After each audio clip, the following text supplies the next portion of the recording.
Welcome back. Now, the president recently signed into law the bill establishing the Nigeria Center for Disease Control. The agency, which has been in charge of disease surveillance, preparedness and control in Nigeria, was established in 2011 and has been in existence without any legislative backing. The status quo, however, changed when the president appended his signature to that bill and empowered the agency to carry out its mandate in disease control. Now, you remember that period we had the Ebola crisis around Africa, West Africa. Now, Nigeria succeeded in beating that epidemic, but then there have been other conversations about how do we move forward. The executive director of the NCDC, Dr. Ihekweazu, says the act will establish NCDC as a full-fledged parastatal and will also ensure that its valuable work is sustained and supported. Well, to help us understand what the implication of all this is the Executive Director or Director General of the NCDC, Ihekweazu, Nigeria Center for Disease Control. He joins us from our Abuja studio. Thank you for joining us, Dr. Ihekweazu. Thanks, Inyota. Thanks for having me on the show. I'm sure if there's anyone who's very excited, it would be you at this time. Oh, yes. Not just me. It's really a time to celebrate for all Nigerians and to congratulate Mr. President. You see, there are many problems to be solved in Nigeria, there are many priorities. He has demonstrated the value he places on the health of Nigerians, on the people that we work for by prioritizing the signing of this bill. But there are several other people, the Honorable Minister for Health, that really pushed for this to happen. The chairman of the Senate Committee on Primary Health Care and Infectious Diseases, Senator Mao Habunwa, that really prioritized this because in the context of our country, there are so many competing priorities all the time, and health doesn't often get to the top of the agenda. But we all know we have to be alive to enjoy power, to enjoy good roads, to enjoy security. So by passing this bill, this government has really demonstrated the importance it places on protecting the health of our people. And yes, within NCDC, we're also happy that finally we have the full mandate of Mr. President and his government to really push forward and serve Nigeria with all our capacity, all the breadth of resources that we need, and make sure that we are better prepared to protect Nigerians from the threat of infectious and communicable diseases. Indeed. Before the Ebola crisis, many Nigerians didn't hear much of the NCDC, but then the Ebola crisis brought you to the limelight. And going forward, you've had to deal with other issues across the country.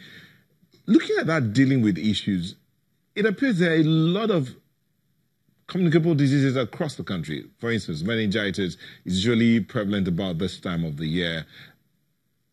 Do you think you're prepared for the task at hand? So I think that's a fantastic question. You've referred to the Ebola outbreak of 3-4 years ago, and Nigeria really demonstrated that we could come together. The private sector, NCDC led the response. All the other actors on the landscape came together. But everyone involved in that response would agree that this is really driven. The response was driven by adrenaline, by anxiety, by fear, and like we do in most crisis situations, we come together. We didn't respond the way we did because we were prepared. In fact, we were not. So the biggest lesson out of that response, as good as it was, is that we now had to build the institutional capacity to really assure ourselves that we're better prepared for the future. You see, when you're faced with a challenge, you go to war with the army that you have. But after you fought that war, you now need to build an army that you need. And really, that's what we are going to do moving forward.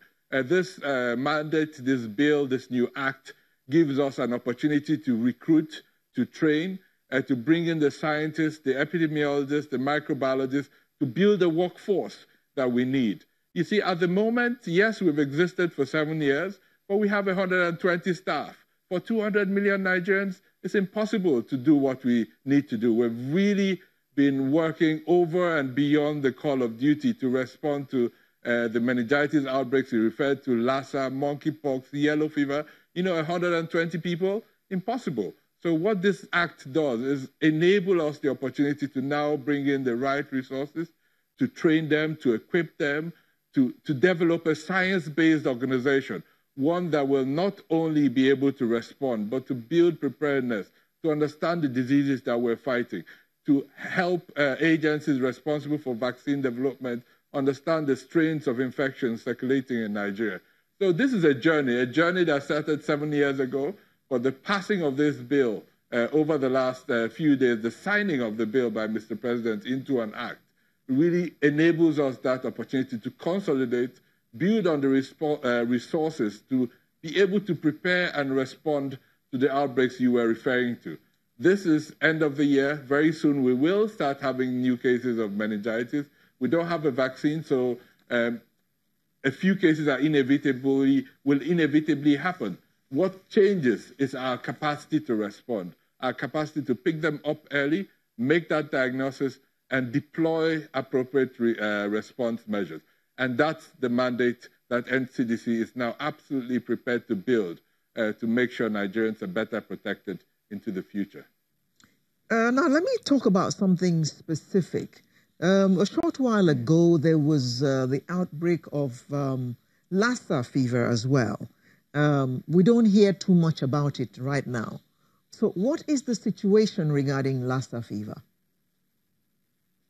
So Lassa really is endemic in Nigeria.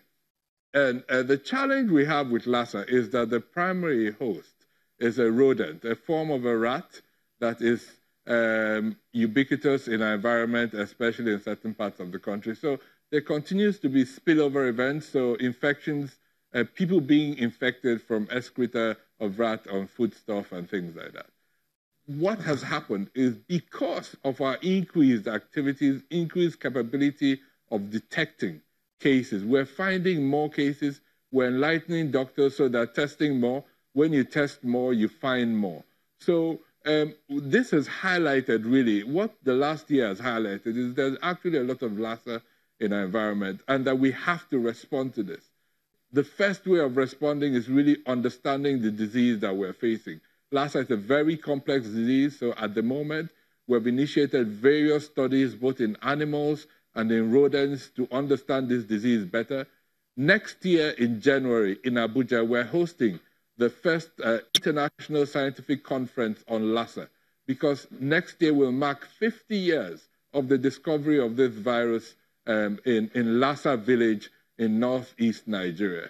So really what is happening is we as Nigerians, led by NCDC, is taking responsibility for not only responding, but for understanding, for the science, for the microbiology, the epidemiology, the distribution of this disease, so that we can be at the forefront of the response. We no longer just want to be recipients of care and aid and support. We want to be at the forefront of the science responding to Lassa. So to answer your question, Lassa is a very complex disease. It is endemic in Nigeria.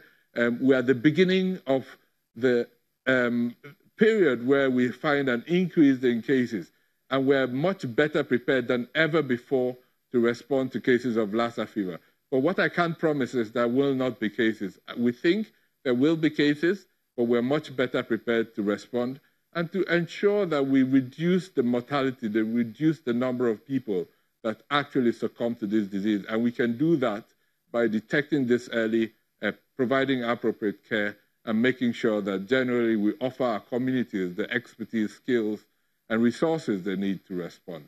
You know, when you say you're getting ready to take on all of these responsibilities, or you're ready to take on these responsibilities, there are those who would wonder how that would work, considering the fact that a lot of medical professionals are leaving the country because of conditions, working conditions, not just the welfare package, but equipment to work with, equipment to analyze, to basically study this diseases and how they mutate, and then eventually how to manage and treat them. Where would that take us? How do we take off from there? Yeah, you're